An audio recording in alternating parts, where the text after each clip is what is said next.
Los accidentes. Muchas personas se sorprenden de que se catalogue los accidentes como cualquier otra enfermedad. Piensan que los accidentes son algo completamente distinto. Al fin y al cabo vienen de afuera, por lo que mal puede uno tener la culpa.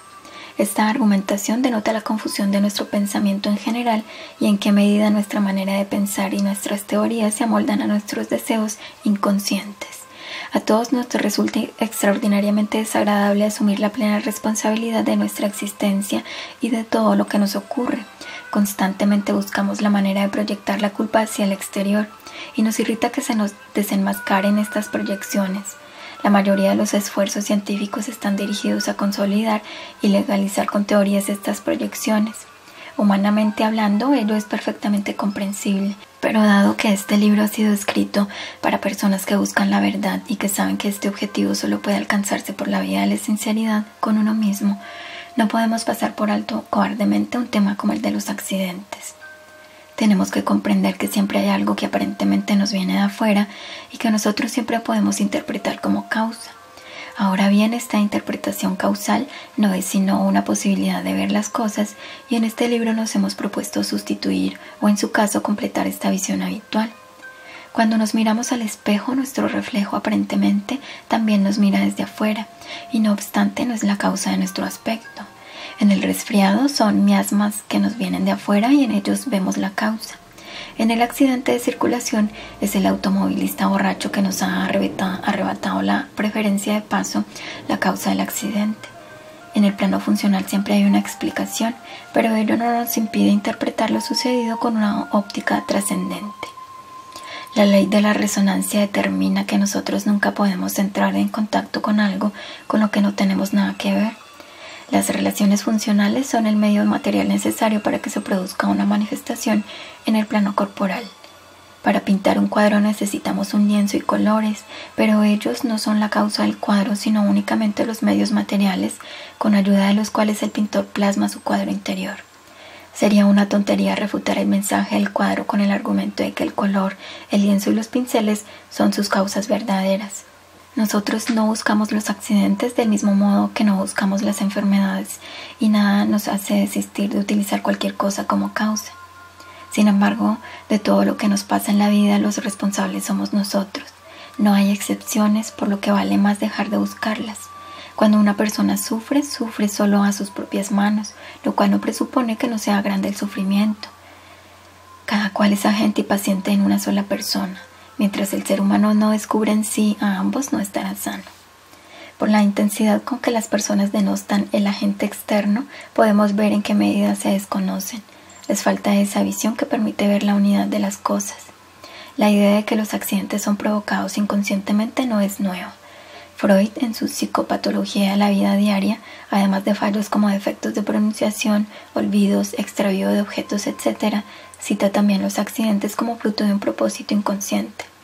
Posteriormente, la investigación psicosomática ha demostrado estadísticamente la existencia de la llamada propensión al accidente. Se trata de una personalidad que se inclina a afrontar sus conflictos en forma de accidente. Ya en 1926, el psicólogo alemán Marpe, en su Psicología práctica de los accidentes y siniestros industriales, observa que el individuo que ha sufrido un accidente tiene más probabilidades de sufrir otros accidentes que el que nunca los tuvo. En la obra fundamental de Alexander sobre la medicina psicosomática, publicada en 1950, encontramos las siguientes observaciones sobre el tema. En la investigación de los accidentes de automóvil en Connecticut se descubrió que en un periodo de 6 años de un pequeño grupo de solo 3.9% de todos los automovilistas implicados en accidentes había sufrido el 36.4% de todos los accidentes. Una gran empresa que emplea a numerosos conductores de camionetas, alarmada por los altos costes de los accidentes, mandó a investigar las causas. Entre otros posibles factores, se examinó el historial de cada conductor y aquellos que habían sufrido mayor número de accidentes fueron destinados a otros trabajos. Con esta sencilla medida pudo reducirse en 1/5 parte la cifra de los siniestros. Es interesante observar que los conductores apartados de la carretera siguieron mostrando su propensión en el nuevo puesto de trabajo. Ello indica irrefutablemente que la propensión al accidente existe y que estas personas conservan esta propiedad en todas las actividades de la vida diaria. Alexander deduce que en la mayoría de los accidentes existe un elemento de deliberación, si bien casi siempre es inconsciente. En otras palabras, la mayoría de los accidentes están provocados inconscientemente. Esta mirada a la vieja literatura psicoanalítica nos indica, entre otras cosas, que nuestra forma de contemplar los accidentes no tiene nada de nueva y lo mucho que se tarda en conseguir que cierta evidencia desagradable llegue a penetrar, si es que llega, en la conciencia colectiva. En nuestro examen nos interesa no tanto la descripción de una determinada personalidad propensa al accidente, como ante todo el significado de un accidente que ocurre en nuestra vida. Aunque una persona no posea una personalidad propensa al accidente, este siempre tiene un mensaje para ella y deseamos aprender a descifrarlo. Si en la vida de un individuo abundan los accidentes, ello solo quiere decir que esta persona no ha resuelto conscientemente sus problemas y por lo tanto está escalando las etapas del aprendizaje forzoso. Que una persona determinada realice sus rectificaciones de un modo primario por los accidentes obedece al llamado locus minoris resistenciae de las otras personas. Un accidente cuestiona violentamente una manera de actuar o el camino emprendido por una persona. Es una pausa en la vida que hay que investigar. Para ello hay que contemplar todo el proceso del accidente como una obra teatral y tratar de comprender la estructura exacta de la acción y referirla a la propia situación. Un accidente es la caricatura de la propia problemática y es tan certero y tan doloroso como toda caricatura. Accidentes de tránsito. Accidente de tránsito es un término difícil de interpretar por lo abstracto. Hay que saber qué ocurre exactamente en un accidente determinado para poder decir qué mensaje encierra. Pero si en general la interpretación es difícil hasta imposible, en el caso concreto resulta muy difícil. No hay más que escuchar atentamente la exposición de los hechos. La ambivalencia del lenguaje lo delata todo. Lamentablemente una y otra vez se comprueba que muchas personas carecen de oído para captar estas connotaciones verbales. Nosotros acostumbramos a hacer que un paciente repita una frase determinada de su descripción hasta que se da cuenta de lo que representa. En estos casos se advierte la inconsciencia con que las personas manejan el lenguaje o lo bien que actúan los filtros cuando de los propios problemas se trata. Por lo tanto, en la vida y en la circulación, una persona puede, por ejemplo, desviarse de su camino, pisar el acelerador, perder el norte, perder el control o el dominio, atropellar a uno, etc. ¿Qué queda por explicar? Basta con escuchar. Uno acelera de tal manera que no puede frenar y no solo se acerca demasiado al que va adelante, sino que lo embiste, con lo que se produce una colisión o un porrazo, como dicen otros. Este choque supone una contrariedad, por lo que los automovilistas suelen chocar no solo con los coches, sino también con las palabras. Con frecuencia la pregunta ¿quién tuvo la culpa del accidente? Nos da la respuesta clave. No pude frenar a tiempo. Indica que una persona en algún aspecto de su vida ha acelerado de tal manera, por ejemplo en el trabajo, que ha llegado a poner en peligro tal aspecto. Esta persona debe interpretar el accidente como una llamada a examinar todas las aceleraciones de su vida y a minorar la marcha. La respuesta «no lo vi» indica que esta persona deja de ver algo muy importante en su vida. Si un intento de adelantamiento acaba en accidente, uno debería pasar revista a todas las maniobras de adelantamiento de su vida. El que se duerme al volante debería despertar cuanto antes también su vida para no estrellarse.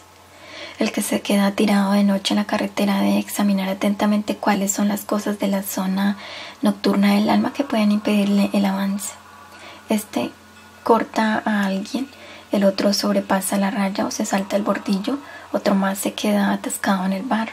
De pronto uno deja de ver claro, no ve la señal de alto, confunde la dirección, choca con resistencias. Casi siempre los accidentes de tránsito acarrean un intenso contacto con otras personas. En la mayoría de los casos la aproximación es excesiva y desde luego violenta. Vamos a examinar juntos un accidente concreto para ilustrar mejor con un ejemplo práctico nuestro enfoque. Se trata de un accidente real que al mismo tiempo representa un tipo de accidente de tránsito muy corriente. En un cruce con preferencia a la derecha chocan dos turismos con tanta violencia que uno de ellos es lanzado a la acera donde queda volcado con las ruedas hacia arriba.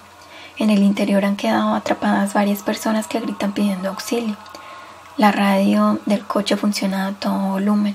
Los transeúntes van sacando a los encerrados de su prisión de hierro, los cuales con heridas de mediana gravedad son trasladados al hospital. Este suceso puede explicarse así. Todas las personas involucradas en este accidente se encontraban en una situación en la que deseaban continuar en línea recta por la dirección que habían tomado en su vida. Esto corresponde al deseo y al intento de seguir adelante sin detenerse. Pero tanto en la carretera como en la vida hay cruces. La vía recta es la norma en la vida, es la que se sigue por inercia. El hecho de que la trayectoria rectilínea de todas estas personas fuera interrumpida bruscamente por el accidente indica que todos habían pasado por alto la necesidad de rectificar la dirección. Llega un momento en la vida en que se impone rectificar. Por buena que sea una norma o una dirección, con el tiempo puede llegar a ser inadecuada. Casi siempre las personas defienden sus normas invocando su observancia en el pasado. Esto no es un argumento. En un lactante lo normal es mojar los pañales y no hay nada mejor que objetar. Pero un niño que a los 5 años aún moja la cama no tiene justificación. Una de las dificultades de la vida humana es reconocer a tiempo la necesidad de cambio. Seguramente los involucrados en el accidente no la habían reconocido. Trataban de continuar en línea recta por el camino que hasta entonces se había acreditado como bueno y reprimían la invitación a abandonar la norma, a variar el rumbo, a apearse de la situación. Este impulso es inconsciente. Inconscientemente sentimos que el camino no es el indicado, pero falta valor para cuestionarlo conscientemente y abandonarlo. Los caminos y los cambios generan miedo. Uno querría pero no se atreve. Esto puede ser una relación humana que se ha superado o un trabajo o una idea. Lo común a todos es que todos reprimen el deseo de librarse de la costumbre con un salto. Este deseo no vivido busca su realización por medio del deseo inconsciente, una realización que la mente experimenta como procedente de afuera. Uno es apartado de su camino, en nuestro ejemplo por medio de un accidente de circulación. El que sea sincero consigo mismo después del suceso puede comprobar que en el fondo hacía tiempo que no estaba satisfecho de su camino y deseaba abandonarlo, pero le faltaba el valor. A una persona en realidad solo le ocurre aquello que ella quiere. Las soluciones inconscientes son eficaces desde luego, pero tienen el inconveniente de que en definitiva no resuelven el problema del todo.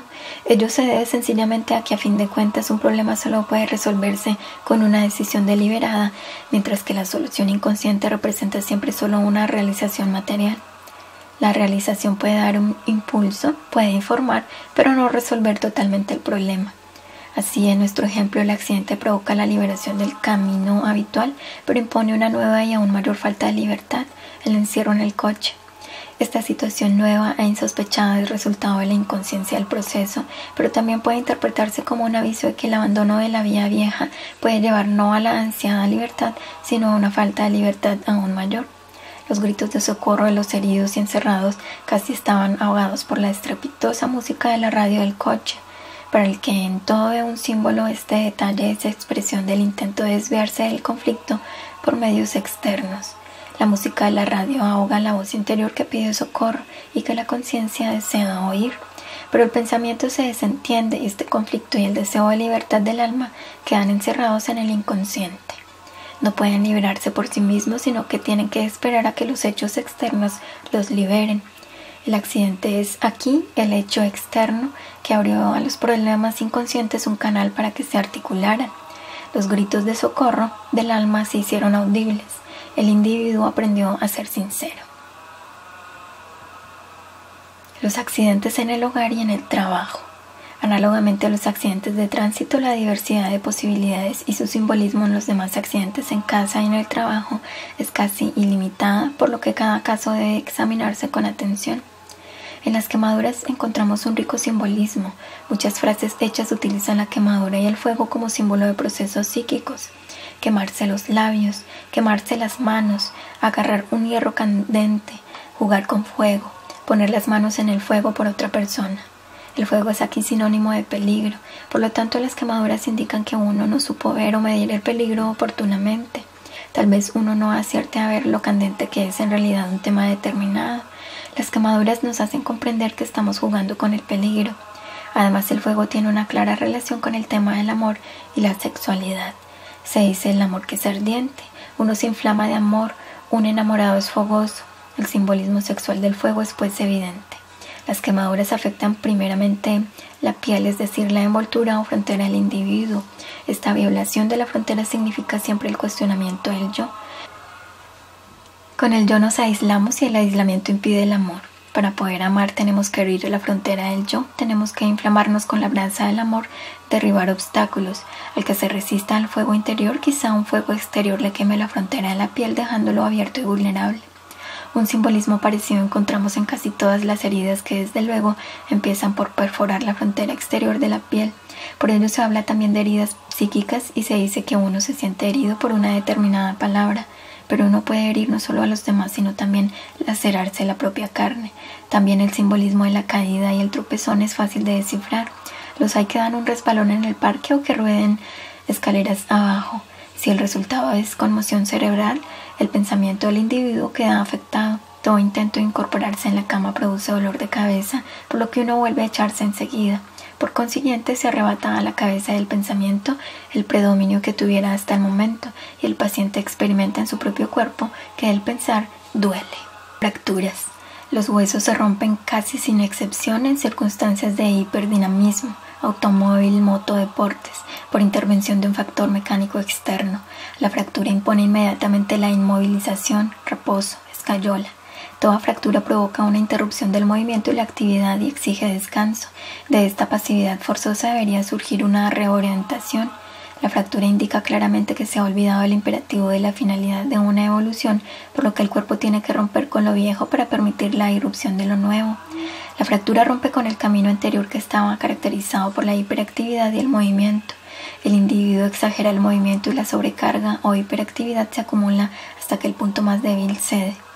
El hueso representa en el cuerpo el principio de la solidez, de las normas que dan un punto de apoyo y también al de la anquilosis.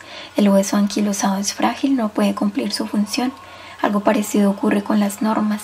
Tienen que proporcionar una base, pero una rigidez excesiva las hace inoperantes. Una fractura nos señala en el plano físico que se ha pasado por alto un exceso de rigidez de la norma en el sistema psíquico. El individuo se había hecho excesivamente rígido e inflexible. La persona con la edad suele aferrarse a sus principios con mayor rigidez y pierde su capacidad de adaptación. La anquilosis de los huesos aumenta a su vez y el peligro de fractura crece. Todo lo contrario a lo que ocurre al niño pequeño, que tiene unos huesos tan flexibles que prácticamente no pueden romperse. El niño pequeño no conoce normas ni medidas en las que petrificarse. Cuando una persona se hace excesivamente inflexible, una fractura de vértebras corrige la anomalía. Se le parte el espinazo. Esto puede evitarse doblegándolo voluntariamente.